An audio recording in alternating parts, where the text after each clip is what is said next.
Bienvenidos de vuelta a Punto Económico y ahora nos acompaña nuestro primer invitado, el señor Crisólogo Cáceres. Él es presidente de ASPEC, la Asociación de Consumidores, creo más antigua del país.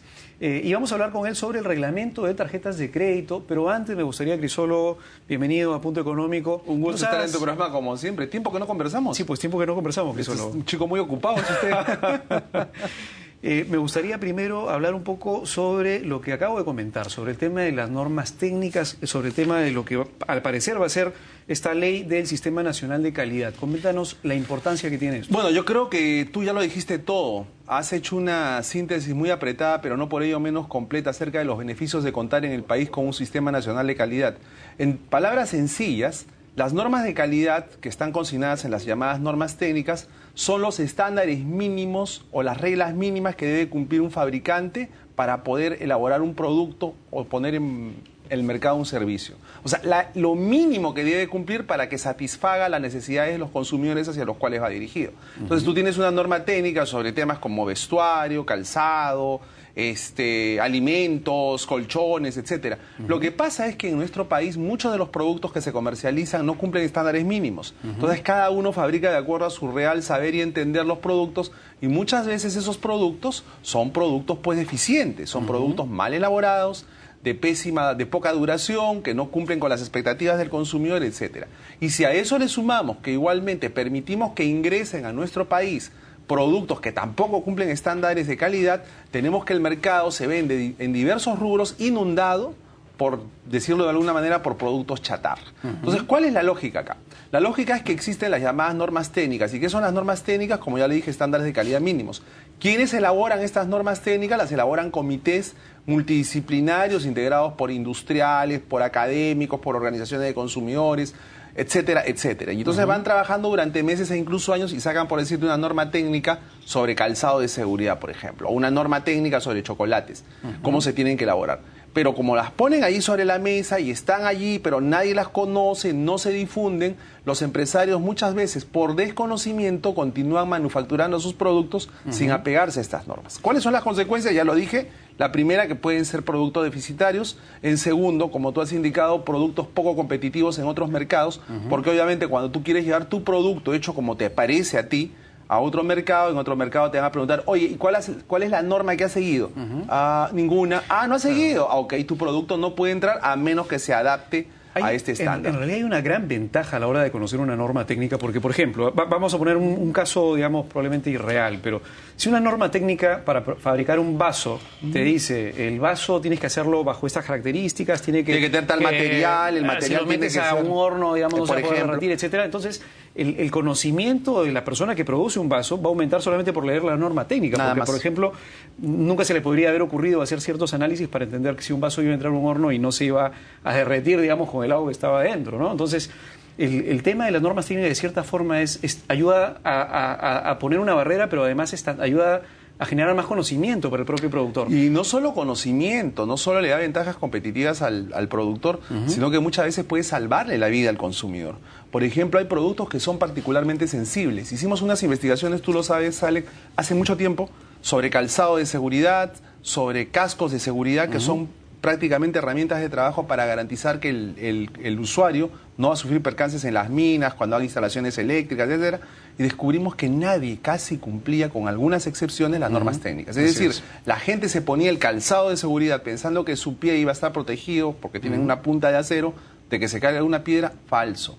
Pensaban de que el casco iba a evitar que fuera víctima de golpes, falso. Entonces, ahí tú dices, oye, entonces las normas técnicas, incluso sobre temas tan sensibles como estas, al no ser obligatorias, pueden ocasionar, por eso no es exagerado, que el consumidor pueda hasta perder la vida o quedar severamente dañado, ¿no? Ahora, eso no significa obviamente que todo tiene que tener una norma técnica o que todo tiene que ser obligatorio. Es decir, lo obligatorio debe ser para aquello que sí, digamos, pueda perjudicar la salud o la seguridad de alguien. Mira, cuando se debatía el Código del Consumidor... Pero por lo menos deberían existir para que la gente lo pueda tener como marco de referencia. Sí, ¿no? Cuando se debatía el Código del Consumidor, nosotros planteamos lo que tú acabas de decir. O sea, no todas las normas técnicas tienen que ser voluntarias. Es más, no creo que en todo el mundo esto ocurra, ¿no?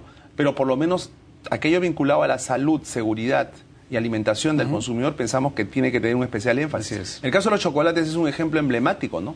Durante muchos años en los chocolates de taza no tenían ni un ápice de cacao, a pesar de que la norma técnica te señalaba que tenía que tener alrededor de un 33% de cacao para que el producto pueda ser considerado chocolate. Si el producto no tiene cacao, no es chocolate.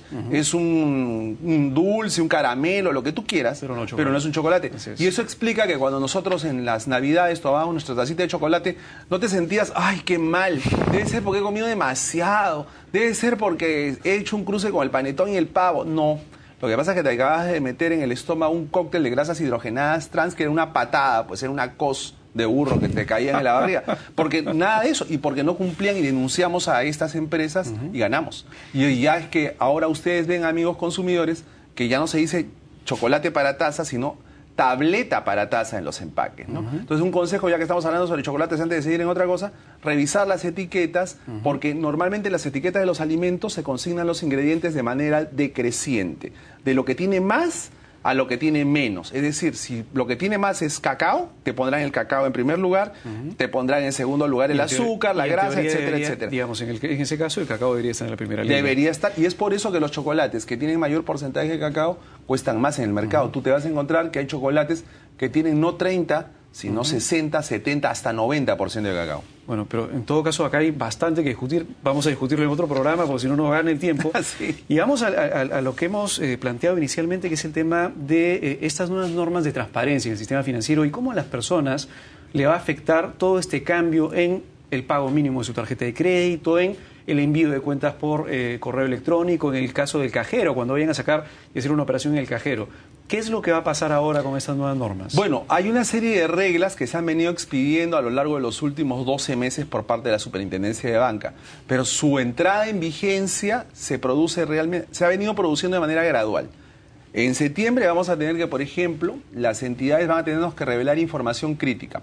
El tema de los cajeros que mencionas. Durante muchos años los consumidores hemos creído que las transacciones que efectuábamos en los cajeros automáticos estaban exentas de pago alguno, de comisión de cualquier tipo. Falso.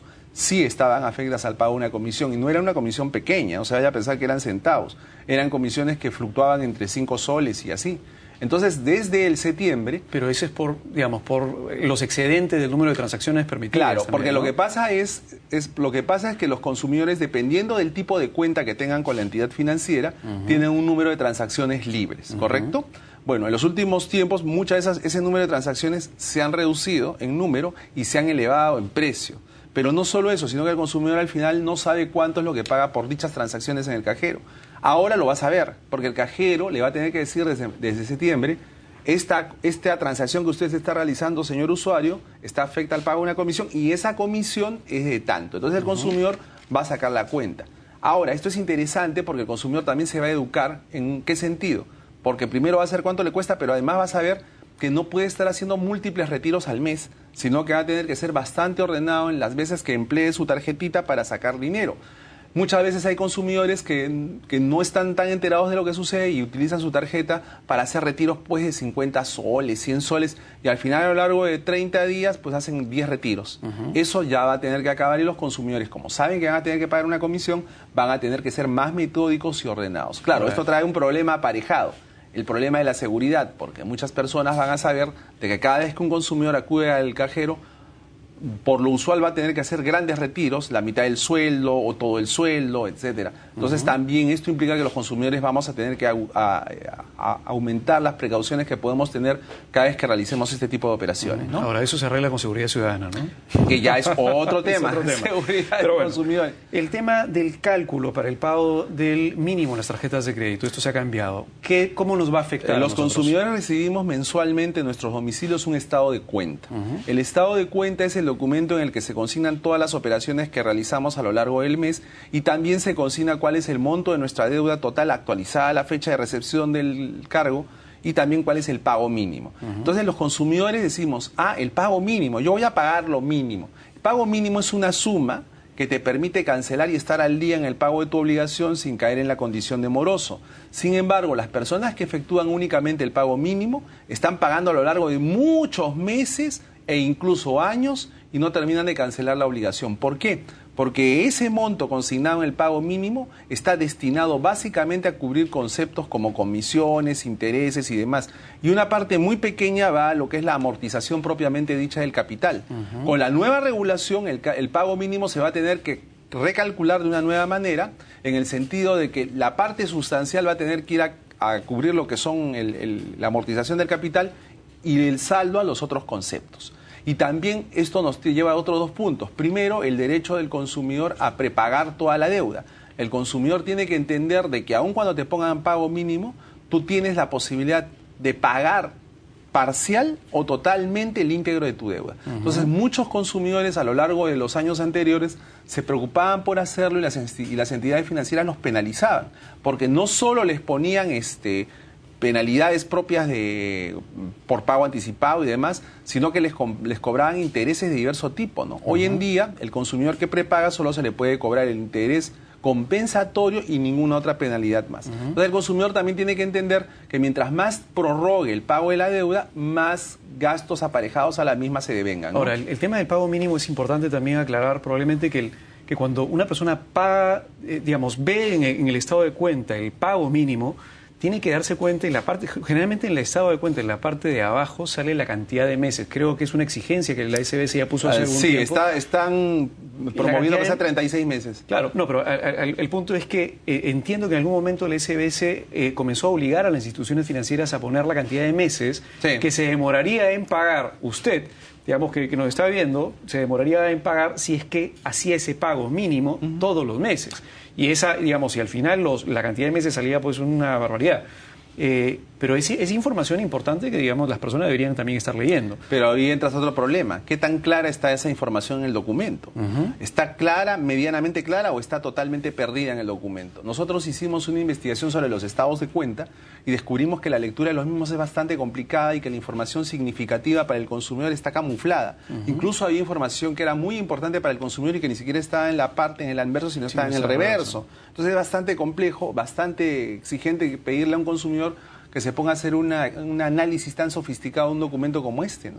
Entonces, ahí tienes otro tema. Pero ya que estamos en el asunto del estado de cuenta, hay otra cosa importante también, y es la posibilidad que va a tener el consumidor en adelante de que pueda solicitar a la entidad financiera que ya no le envíen el estado de cuenta de manera física, sino de manera virtual. Eso es muy importante, porque nos ahorramos el concepto denominado portes. Los portes son el costo que le demanda a la entidad financiera remitir a nuestro domicilio el estado de cuenta. El porte no es un gasto menor, porque los portes oscilan en la actualidad entre 8 y 10 soles. Es plata. Entonces el consumidor se va a poder, imagínate, multiplica 8 soles o 10 soles por los 12 meses del año, es plata. Entonces el consumidor y por las tarjetas que pueda tener una persona también, ¿no? Y claro, y si tienes más de una tarjeta... Claro, es 8 por cada tarjeta. Por cada tarjeta. Ahora, el punto es que los consumidores somos los que vamos a tener que tomar la iniciativa. Este es un derecho que ha costado bastante trabajo adquirir. Nosotros tenemos que dirigirnos a la entidad con la cual tenemos la relación contractual y decirle que ya no nos envíe el estado de cuenta de manera física, sino que nos lo envíe de manera virtual. Entonces, ellos, la entidad financiera, van a tener que acceder a nuestra solicitud y nosotros recibiremos, como por ejemplo yo lo hago en cuanto a mis servicios públicos, van a recibir en su domicilio el recibo virtual. Uno agarra imprime esa impresión, la lleva y cancela su servicio con total tranquilidad y te has ahorrado los 8 soles. Y eso al final, esto es un logro. Y eso al final en realidad es un beneficio para ambas partes, porque todo el tema logístico también... Por eso es lo que ha estado sucediendo en los últimos, no sé si meses o años, porque las empresas financieras trataban y las empresas de servicio público también. De inducir al consumidor justamente a evitar el tema del uso del papel, más que por el uso del papel, me imagino, porque es mínimo el uso del papel, es más por el tema del costo logístico detrás de esto. Entonces, de cierta forma, en la medida en que los consumidores pidamos lo que tú ya estás haciendo para tus servicios, va a ser mucho más fácil probablemente y nos vamos a ahorrar 8 soles por cada tarjeta al mes. Y además, recuerda que las empresas no son las que directamente envían los recibos a nuestro domicilio, sino que tercerizan, ellos contratan couriers. Entonces muchas veces los recibos no llegan. Una de las quejas que recibimos frecuentemente en ASPEC es esa, ¿no? Uno de los motivos fuertes de quejas es que los recibos no llegan. Entonces el consumidor se olvida de pagar, no porque sea una persona tramposa ni un timador, sino que se olvida de pagar porque simple y sencillamente el documento no llegó y uno está pues con la cabeza en otras partes. Ahora, ¿no? ahí me gustaría hacer un pequeño comentario, porque últimamente escuché un par de casos que igual vale la pena mencionar con respecto a que cuando a veces no llegan los recibos, existen grupos, digamos, delincuenciales que toman los recibos que te dejan en la puerta de tu casa, que no llegan directamente a tu casa, para poder sacar algún tipo de... cuando te piden el DNI más un recibo para que tú puedas hablar a una dirección, para que tú puedas tener una dirección, utilizan un recibo real que no le corresponde directamente a esa persona. Sí. Y eso es bastante complicado. Entonces, a veces cuando una persona no encuentra pues, su recibo, puede ser que ese recibo haya sido mal utilizado por alguien que lo haya encontrado en la calle. Sí, entonces, no me en este caso, digamos, hacerlo virtual te ahorraría todo ese riesgo. Mira, ¿no? Yo te puedo contar que en mi caso, por lo menos en 3 oportunidades a lo largo del último año, me han dejado el estado de cuenta de mi vecino. Entonces yo lo que he hecho es tomar el estado de cuenta y pasarlo por debajo de la puerta del vecino. ¿Cuántas personas hacen eso? Yo no lo sé. Lo cierto es que en la venta de productos financieros al consumidor hay todo un tema, ¿no? Porque los consumidores se quejan de que les llegan tarjetas de crédito a sus domicilios que ellos nunca solicitaron. Entonces, que esta tarjeta no la tuve, no la pedí nunca, etcétera. Y hay casos que son peores, porque hay casos en los cuales se clona la identidad de las personas. Nosotros tuvimos hace un tiempo en Aspec el caso de una aeromoza que habían tomado su identidad, habían usurpado su identidad y habían sacado tarjetas de crédito de diversos bancos y habían sacado líneas de teléfono de diversas compañías de teléfono. Habían reventado las tarjetas y habían dejado a la chica con una deuda de, no recuerdo, como 70.000 soles. Es una cosa alucinante, ¿no? Entonces la chica ni sabía, pero eso también nos pone frente a qué realidad, nos pone frente a cuántas medidas de seguridad están adoptando las entidades del sector financiero y las entidades de los servicios públicos para garantizar que la contratación está siendo realizada con el consumidor que dice ser quien es, ¿no? Es decir, si yo digo soy Crisólogo Cáceres, se supone que me están pidiendo mi DNI, se supone que me están haciendo firmar, se supone que estoy poniendo mi huella digital, etcétera. Y también se supone que cuando efectúo retiros de los cajeros anómalos, debe haber en algún lugar, me imagino yo, una alarmita, una sirena que se prenda, ¿no? Y diga, oye, porque si hay un consumidor que tiene una línea de crédito de $1.000 y usualmente solo emplea 100 y de repente una noche 200, 300, 400, 500 y nadie diga nada, no sé, me parece que en el siglo XXI es difícil creer que la tecnología no haya evolucionado al punto de que estos movimientos anómalos no sean percibidos, ¿no? Y más aún, esto va aparejado con lo que dicen los contratos, porque los contratos del sector financiero, muchas veces, aun cuando se encuentra expresamente prohibido por el Código del Consumidor y por las normas expedidas por la SBS, los contratos contienen cláusulas leoninas. Y hay cláusulas leoninas que básicamente lo que buscan es eximir de responsabilidad a la empresa. Y esa exención es ilegal, ¿no? Ahora, con respecto al tema de los contratos, entendía que ya había una serie de modificaciones justamente que se habían aplicado para evitar esas cláusulas y hacer que los contratos sean más fáciles de leer también y que sean, que digamos, que no tengan tanto a favor, sino que sean un poquito más imparciales. Claro, se ha evolucionado. En el caso de los contratos, en los últimos años se ha evolucionado, porque como tú recuerdas, incluso hace algunos años se dio la ley de protección al consumidor en materia de servicios financieros, la ley complementaria. Esta ley contenía una serie de estipulaciones como, por ejemplo, el tamaño de la letra. Ahora el tamaño de la letra está normado, es más asequible, antes hasta la letra era menudita. En cuanto a las características de la redacción, las características de la redacción siguen siendo lamentablemente enigmáticas, crípticas, misteriosas, ¿no? Porque hay que tener un conocimiento legal para poder interpretar más o menos adecuadamente lo que te quieren decir en los contratos. Pero lo cierto es que la prohibición está dada. No deben haber cláusulas abusivas. Por ejemplo, no deben haber cláusulas abusivas como esta que te cuento, ¿no? Hicimos un estudio sobre los contratos de tarjeta de crédito el año pasado, lo dimos a conocer, y habían cláusulas del tipo esta, ¿no?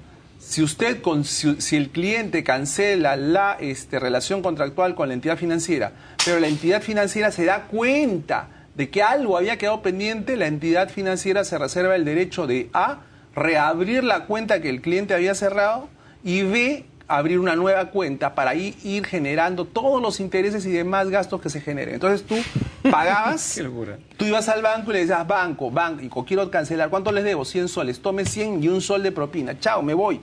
Te ibas, te olvidabas, hacías tu vida, viajabas al interior del país y 3 años después regresabas a tu casa y un día te llegaba una notificación por debajo de la puerta, nos debe usted 2.000 soles. Tú decías, ¿qué? Pero debe haber un error, a este banco yo no le debo nada.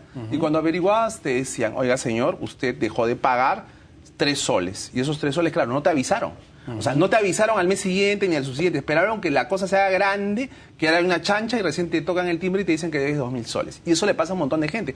Puede sonar a risa, Pero estas historias pasan, ¿no? Entonces ahí tienes un problema de cómo es posible que estas cláusulas puedan estar consignadas en el banco y que el consumidor pueda ser víctima de este tipo de prácticas. Crisólogo, en ese caso, por ejemplo, la gente que nos está escuchando, si le ha pasado este caso, ¿qué es lo que tiene que hacer? Lo que tiene que hacer una persona que cancela una obligación del tipo que fuere y va a poner fin a la relación es pedir su constancia de no adeudo. O sea, la entidad está en la obligación de entregarle de manera gratuita una constancia de no adeudo al consumidor que acaba de honrar su deuda. Entonces el consumidor con ese documento se va. El consumidor cree muchas veces erróneamente de que con solo obtener todos sus recibitos en orden de que ha ido pagando la obligación mes a mes, eso basta. No, lamentablemente no basta.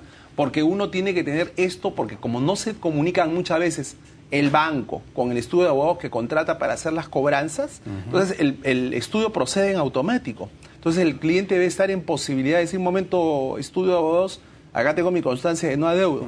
Eso es básico. Ahora, la constancia de no adeudos debería ser una constancia global por la sumatoria de todos los productos que yo tengo con una sola entidad. Por el producto. O sea, si tú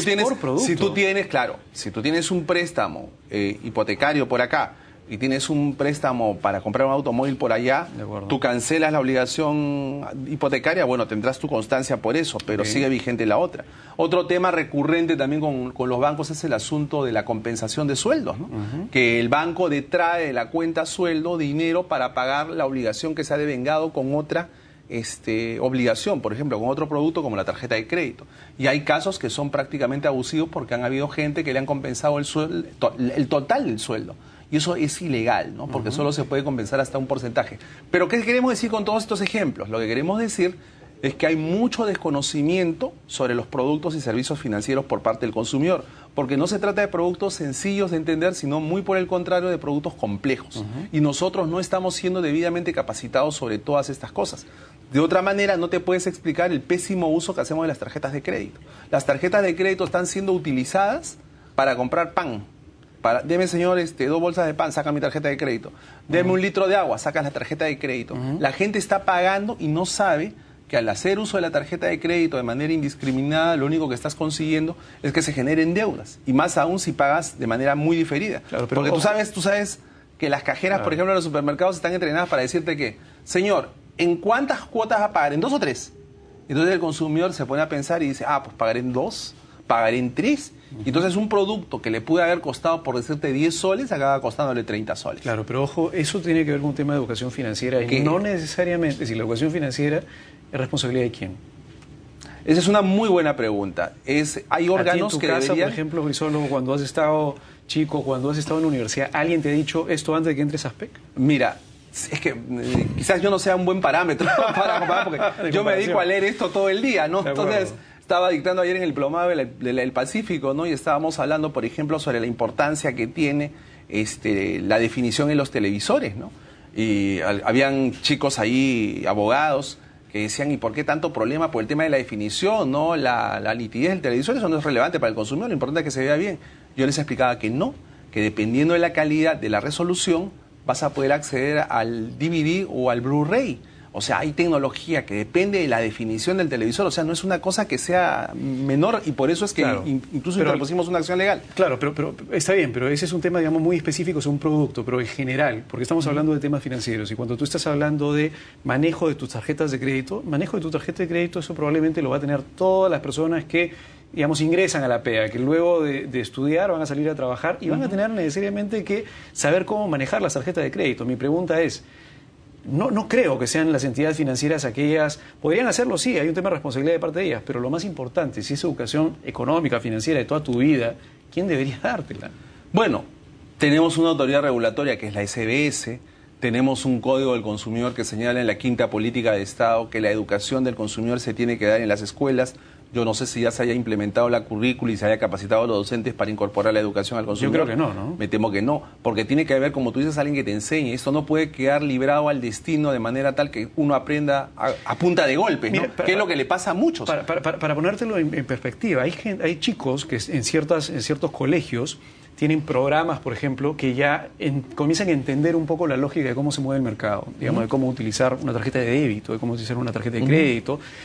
probablemente estos chicos a la hora que salgan tengan muchísima mayor facilidad para poder hacer transacciones, para llevar una vida económica un poco más ordenada. Y solamente ese conocimiento y solamente esa capacidad de poder ordenar su vida financiera puede darles muchas más probabilidades de tener una vida económica mucho más tranquila, más holgada, sin menos, digamos, sin tantos contratiempos. Entonces la pregunta es, ¿por qué, si es algo tan importante y esto le afecta a la vida absolutamente a todo el mundo, por qué no se incorpora dentro de los colegios? ¿Y por qué los padres de familia, de repente, así como hay ahora tutorías de padres de familia para una serie de cosas dentro de los colegios, también a los mismos padres dentro de los colegios también no se les incorpora, digamos, un elemento de educación financiera importante? ¿Qué te puedo decir? La obligación legal ya está dada. O sea, eso que está haciendo ese colegio que estás poniendo el ejemplo es lo que deberían hacer todos los colegios del Perú, porque deberían incorporar temas de educación financiera, temas de lo que es alimentación saludable, deberían incorporar temas de lo que es elección de lectura de etiquetado, lectura de contratos, etcétera, etcétera. ¿Por qué no se hace? No lo sé. Tal vez tienes que convocar a tu sintonizado espacio a gente del Ministerio de Educación para hacerle esta pregunta en particular. ¿Qué hay de la implementación de la quinta política de Estado? Es decir, el Código del Consumidor, es decir, la educación en las escuelas. Porque yo coincido totalmente que solo con una educación que se da desde los primeros niveles vas a poder prevenir problemas, que es lo que nos interesa a todos. Hay una serie de problemas que se derivan precisamente del uso inadecuado de los productos y servicios financieros. Y tú ya sabes muy bien de que los productos y servicios financieros son el rubro más quejado.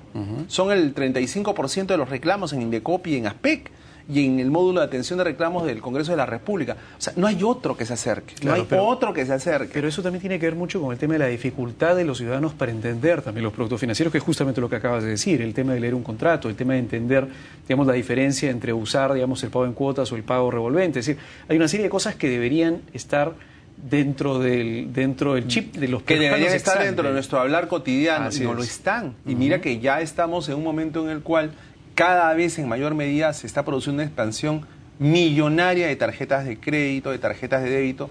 Hay prácticamente hoy en día personas que tienen 3, 4 tarjetas de crédito y que además tienen tarjetas adicionales que se las dan a la esposa, se le dan a los hijos, etcétera. Entonces, los consumidores muchas veces coleccionan las tarjetas, y te digo coleccionan porque de repente utilizan una o dos, pero las otras dos las tienen ahí de reserva. Y esos consumidores ignoran que aunque no utilicen las tarjetas de crédito, van a tener que pagar conceptos como la membresía anual, que no es barata, estamos hablando de 50, 80 dólares. Entonces los consumidores muchas veces se quejan, me escriben mucho a mí en el Facebook preguntándome a cada rato, quizás una de las preguntas más frecuentes, ¿es legal el cobro de membresía? Me dicen, ¿es legal o no es legal? Yo tengo que responderles que sí, que es un cobro de una comisión autorizado por la Superintendencia de Banca y Seguros. Así es. Aunque no implique, en mi opinión, la prestación de un servicio efectivo como manda la ley, pero está autorizado. Pues claro, pero bueno, también le puedes decir, si es que has hecho un uso regular de tu tarjeta, y eso varias veces lo hemos comentado en el programa, llamar por teléfono a tu banco y decirle, soy un usuario regular de tu tarjeta, anúlame, exonérame el pago de la membresía, y si efectivamente lo eres, es muy probablemente o lo contrario. O sea, cuando no has usado la tarjeta y estás en cero, puedes hacer exactamente lo mismo. Decirle, mira, yo no te debo nada y no quiero tu tarjeta, no te voy a pagar por algo que no he usado ni voy a utilizar, así que anúlala. Y el banco también probablemente te extorne el pago de la membresía. O sea, siempre hay caminos, pero tendríamos que estarlos difundiendo. Y el mejor nivel para difundir educación financiera es a través de las escuelas o utilizando medios que puedan llegar a los niños. Por ejemplo, los cómics.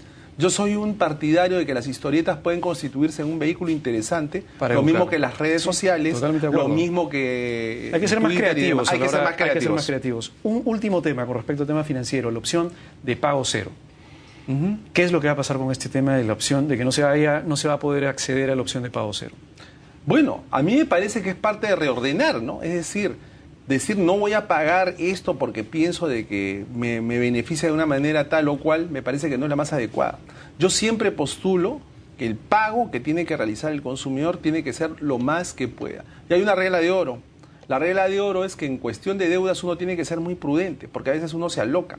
Y hay promociones y hay técnicas de persuasión que inducen al consumidor a gastar. Yo te quiero decir una cosa, por ejemplo, hay una cadena de tiendas por departamento que te dice, si tú efectúas compras por determinado monto, te vamos a dar un ticket para que te compres una pizza familiar a 10 soles. Entonces, 10 soles. Entonces, tú has efectuado la compra y te vas con tu ticket para comprar la pizza a 10 soles. Llegas a la pizzería, pones el ticket y sacas tu billete de 10 soles, porque yo no pienso comprar, pues, por 10 soles no pienso usar mi tarjeta de crédito.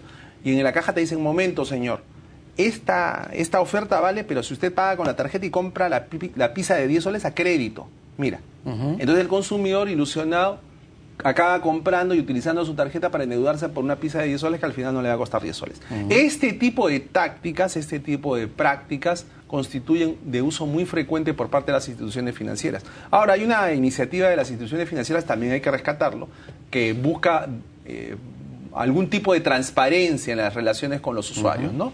Las van a lanzar una iniciativa que tiene algunos meses de vigencia. Vamos a ver cómo le va. Yo particularmente deseo que le vaya muy bien, ¿no? Sí, la vez pasada tuvimos a la gente de Advan acá justamente y el tema básicamente tiene que ver con una cosa bien sencilla, información.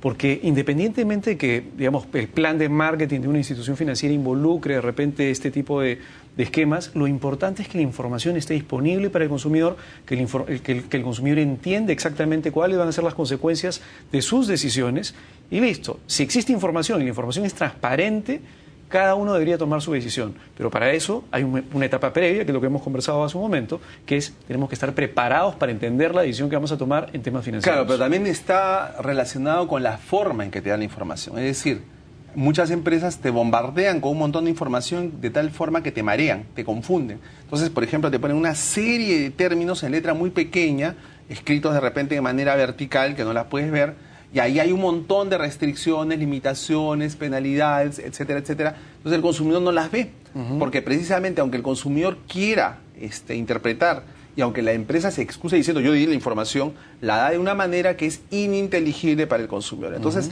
lo importante es que la información sea clara para el consumidor. Mira, el típico ejemplo son los alimentos. Los alimentos, yo creo que es un ejemplo buenísimo. En los alimentos, cuando tú volteas el alimento, te vas a encontrar un montón de especificaciones sobre el alimento. ¿Tú has leído y las entiendes? No. No las entiendes. Siendo quien eres, no las entiendes. Yo tampoco las entiendo porque está redactada con una serie de términos químicos e industriales de difícil discernimiento, ¿no? Pero lo cierto es que existen formas de suministrar la información al consumidor. Por ejemplo, en otros países se utiliza el semáforo nutricional. Entonces te ponen en los 3 componentes más peligrosos para la salud, que son la sal, el azúcar y la grasa. Entonces te ponen verde si el nivel de azúcar es bajo, o te ponen ámbar si el nivel de grasa es más o menos peligroso, y así.